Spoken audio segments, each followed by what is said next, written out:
many interviews, I was guarded, sometimes even depressed.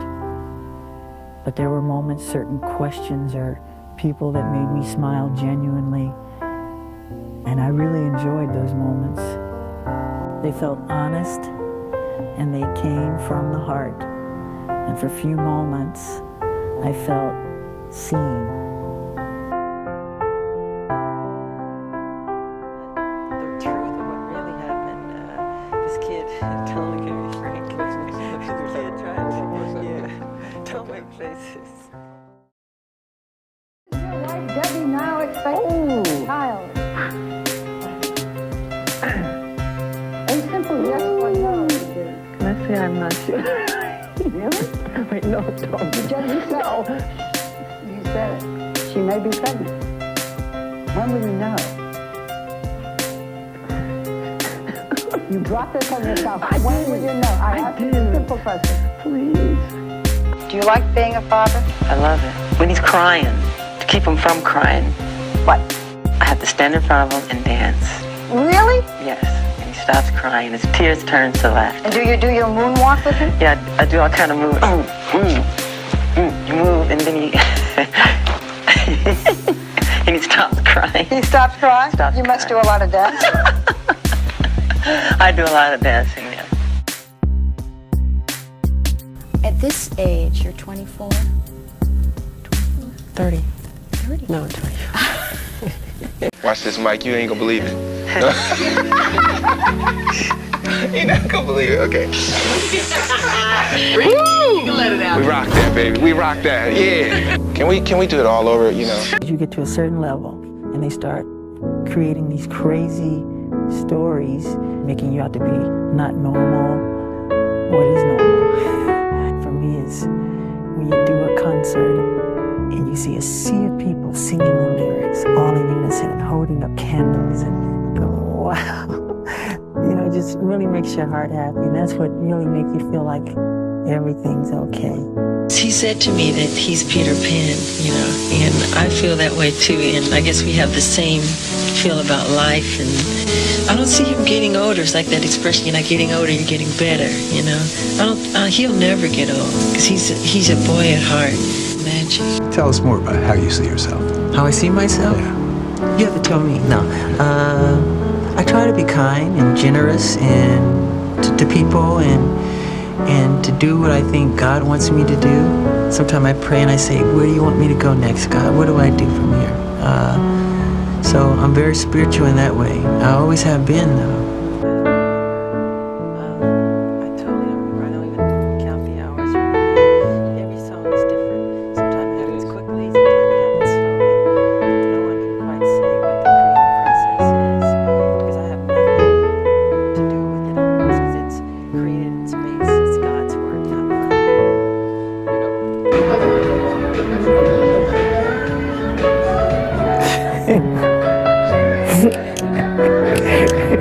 Is that as good as it gets as a performer?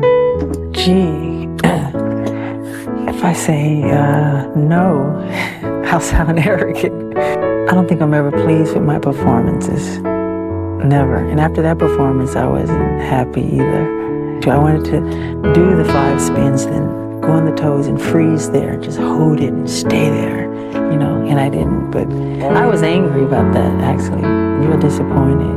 And I didn't realize I really did well until the next day when Fred Astaire called my house in Encino, raving. He said, I can't believe it, you're an incredible mover.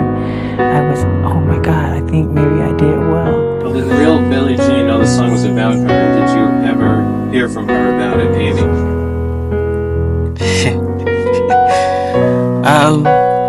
There's a girl named Billie Jean, but it's not about that Billie Jean. Billie Jean is kind of anonymous. It represents a lot of girls who used to, they used to call them groupies in the 60s. They would hang around backstage doors, and any band that would come to town, they would have a relationship with.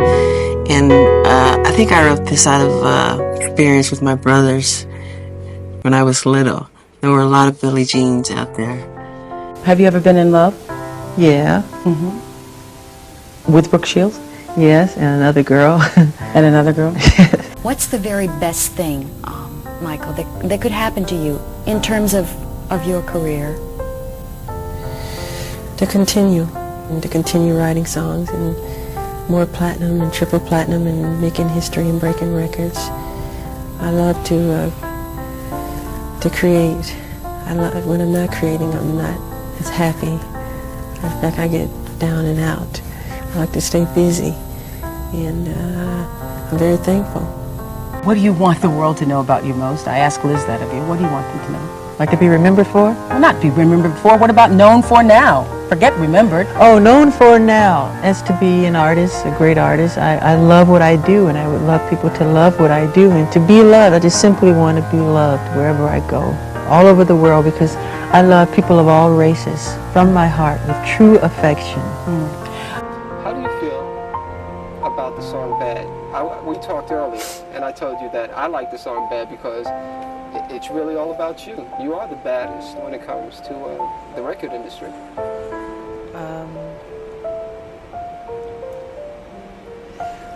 Well, it is quite different from anything I've ever recorded or I've ever written. It's a bold statement to say, but I mean it in all goodwill, so don't take it too seriously. It's a good modesty, of course. Yeah, I'm saying, it's like a way of saying you're cool, you're all right, you're tough. I'm not saying I'm like criminally bad. Of course, that's how people would take it. It's a bold statement to make. Who would you love to work with that you haven't worked with yet?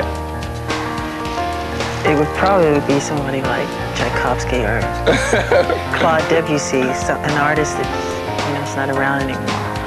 Michael, why is it, do you think, that you're able to cross over when so many others aren't able to, from R&B to pop?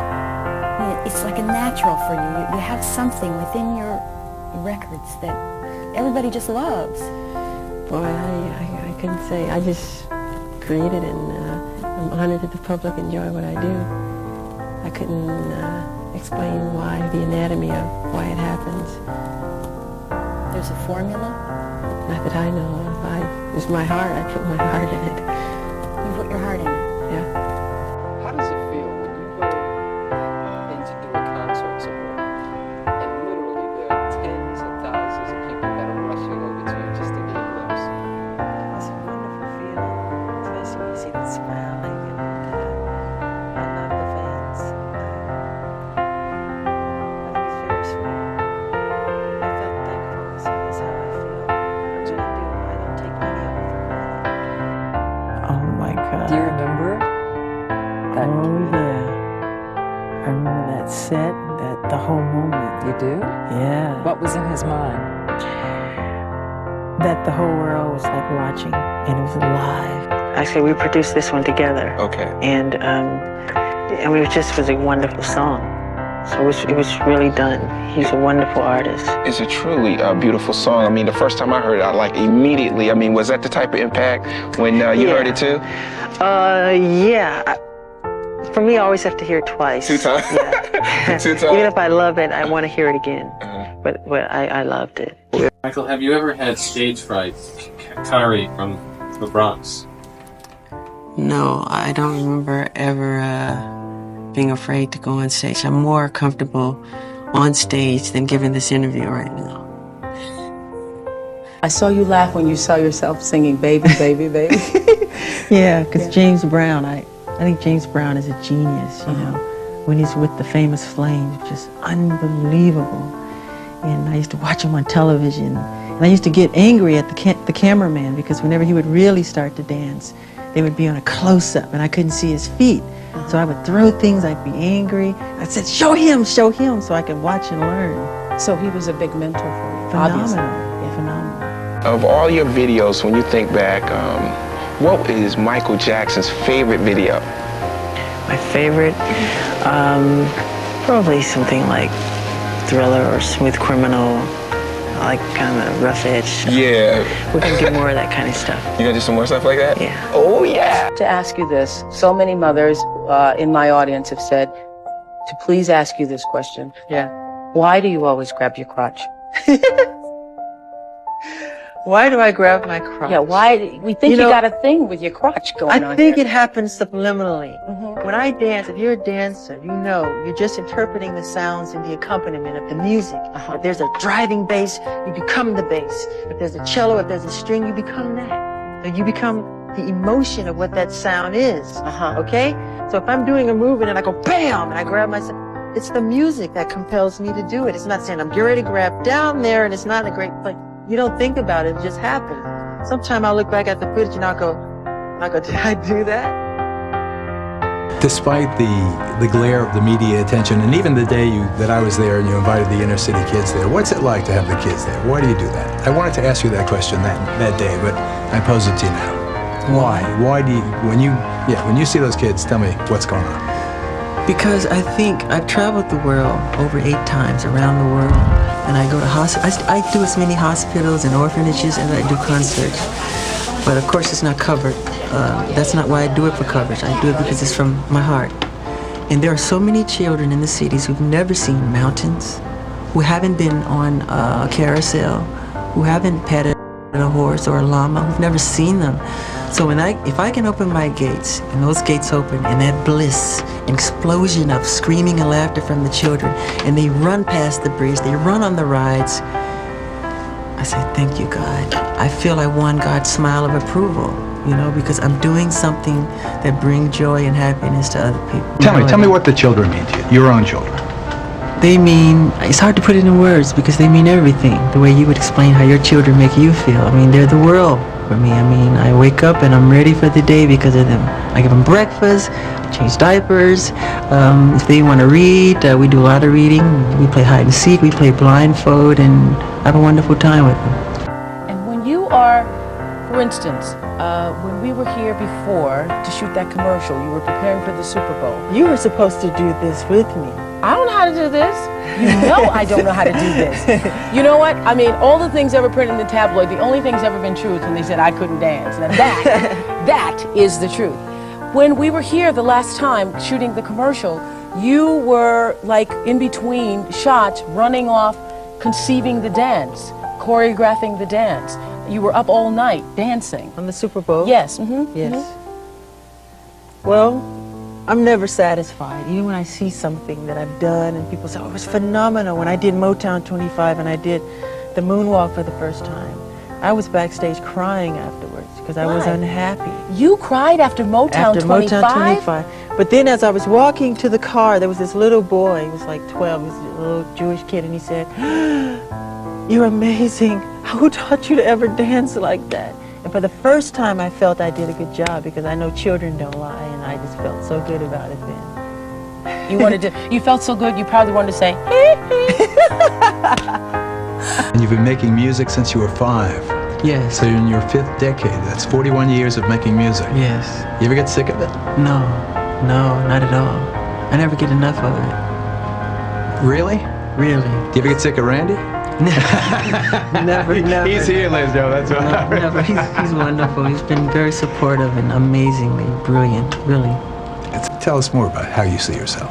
How I see myself? Yeah. You have to tell me. No. I try to be kind and generous and to people and to do what I think God wants me to do. Sometimes I pray and I say, where do you want me to go next, God? What do I do from here? So I'm very spiritual in that way. I always have been, though. are you really happy now? Because you've seemed sad for a long time. I was sad for years and years and years, but I'm happy. I'm getting there, yes. I'm very happy. And what's made you happier? Being able to give back, you know, and to help people. Heal the World Foundation, which I've formed, which helps children in healing and the world. I think we've cleared up all the rumors, though. There are no chimps running around the house, no oxygen tank in the house. I don't know. Are you going to lay off the crotch a little bit? Ask the music. Ask the music. Will we lay off the crotch? Oh. I have got to start by asking how this marriage took place, how it began.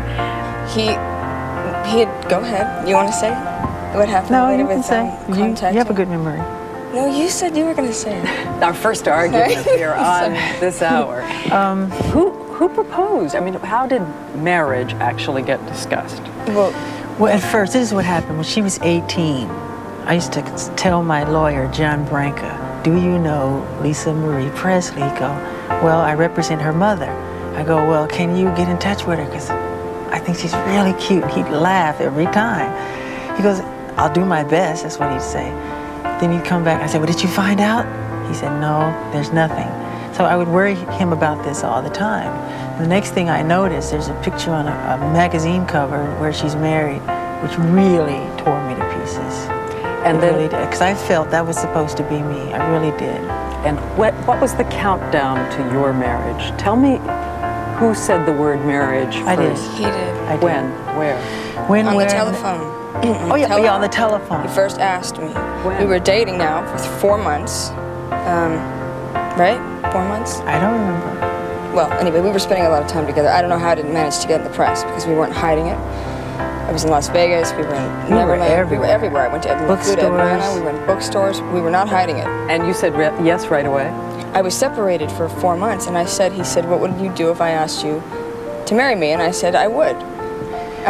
Big I would, though. You were really enthusiastic.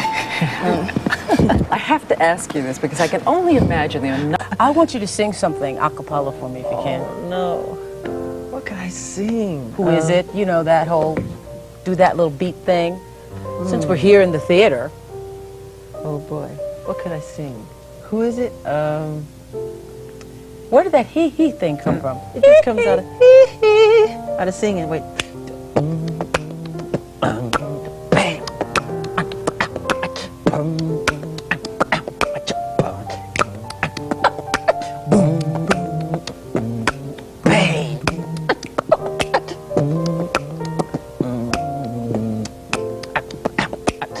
I gave my money, I gave my time, I gave her everything in life one heart could find. It doesn't seem to matter and it doesn't seem right, but the will is brought no fortune, still I cry alone and don't you judge of my composure, cause I'm bothered every day.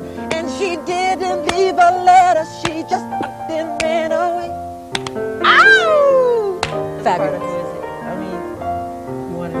I like you very much. I get embarrassed. I'm sorry I get embarrassed. We're going to come right back with more of Michael Jackson live. That was great. I love that. It was great. I saw you as kind of the arbitrator between the Nickelodeon channel and the Disney channel there. That was yeah, you noticed. You get some really difficult problems to solve there. Yes. You're gonna say, Daddy, I want to go home and watch Nickelodeon? Probably. They do that too. Yes. I believe everybody comes to the world for a reason, I think. Most of us spend our lives trying to figure out what the purpose of our being here is. What do you think yours is? My purpose? Oh boy, I think to give in the best way I can through song and through dance and through music. I mean, I am committed to my art. I believe that all art has as its ultimate goal the union between the material and the spiritual, the human and the divine. I believe that to be the reason for the very existence of art. And I feel I was chosen as an instrument to just give music and love and harmony to the world, to children of all ages, and adults and teenagers.